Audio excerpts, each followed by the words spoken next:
도쿄 외곽의 한 아파트에서 노인이 홀로 세상을 떠났습니다.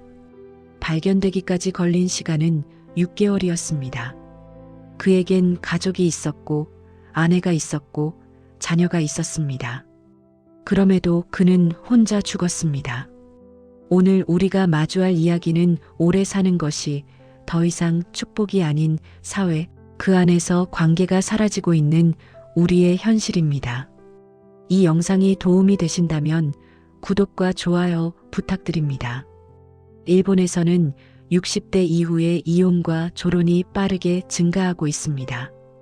결혼은 더 이상 의무가 아니라 선택이 되었고 함께 늙어간다는 약속은 점점 희미해지고 있습니다. 한 70대 여성은 이렇게 말했습니다. 평생 참으며 살았어요. 이제야 나답게 살고 싶어요. 그녀는 혼자가 되는 길을 선택했고 그 선택은 자유를 가져다 주었습니다. 그러나 그 자유의 끝에서 그녀가 마주한 것은 조용함이었습니다. 혼자 먹는 밥, 혼자 켜는 텔레비전, 혼자 듣는 바람소리. 자유와 외로움은 종이 한 장 차이였습니다. 가족이라는 울타리가 사라진 자리에는 누구도 채울 수 없는 공백이 남았습니다. 그녀는 자유로웠지만 동시에 혼자였습니다. 퇴직 후 남편은 집으로 돌아옵니다. 하지만 그 집은 이미 그의 자리가 아닙니다. 아내는 오랜 시간 동안 자신만의 리듬으로 살아왔고 남편은 그 리듬 속에서 이방인이 됩니다. 그는 방해하지 않으려 조심하고 아내는 그를 부르지 않습니다. 식탁에는 2개의 그릇이 놓여 있지만 대화는 없습니다. 같은 공간에 있어도 서로를 부르지 않는 부부.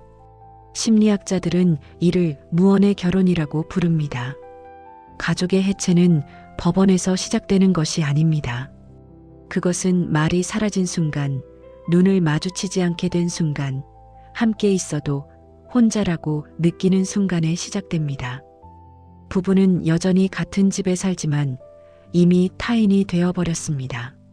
가족이 사라진 뒤 남는 것은 자기 자신뿐입니다. 아침에는 뉴스를 보고 점심에는 도시락을 먹고 저녁에는 조용한 방 안에 앉아 있습니다. 일본의 노인 중 40%가 일주일에 한 번도 누군가와 대화를 나누지 않는다고 답했습니다. 대화가 사라진 자리에는 생각도 줄어들고 생각이 줄어들면 하루도 짧아집니다. 한 노인은 이렇게 말했습니다. 죽음이 무서운 게 아니라 아무도 모르는 게 무섭습니다.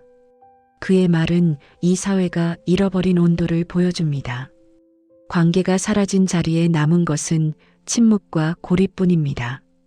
누군가 자신을 기억해 주기를, 누군가 자신을 찾아주기를 바라지만 그 누군가는 오지 않습니다.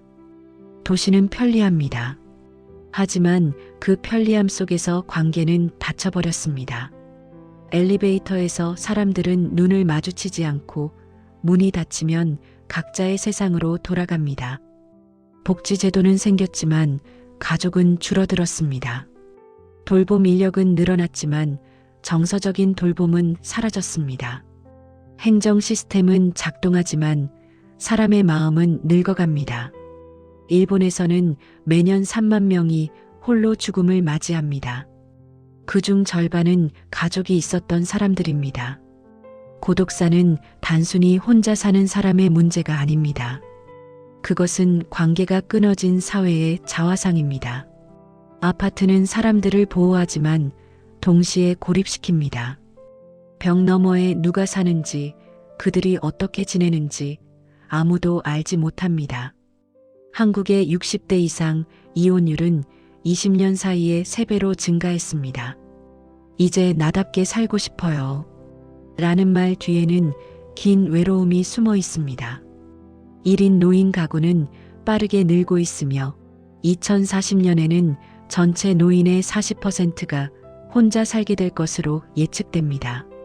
아파트 중심의 생활 구조, 이웃이 사라진 도시의 벽은 일본보다 더 단단합니다. 지금 우리가 보는 모습은 10년 전 일본의 모습과 닮아 있습니다. 우리는 같은 길을 걷고 있습니다. 가족은 해체되고 관계는 약해지고 고립은 깊어지고 있습니다. 하지만 우리는 아직 이 문제를 심각하게 받아들이지 않고 있습니다. 우리는 수명을 늘리는 데 성공했습니다. 의료기술이 발전하고 생활 환경이 개선되면서 사람들은 점점 더 오래 살게 되었습니다. 하지만 우리는 관계를 지키는 데는 실패했습니다. 기술은 병을 고칠 수 있지만 외로움은 고칠 수 없습니다. 몸은 살아있지만 마음은 점점 늙어갑니다.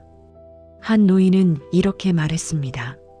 오래 산다는 건 살아남는 게 아니라 더 오래 견디는 일일지도 모릅니다. 노년의 장수는 더 이상 축복이 아닙니다. 그것은 관계의 공백을 오래 마주보는 시간이 되어버렸습니다.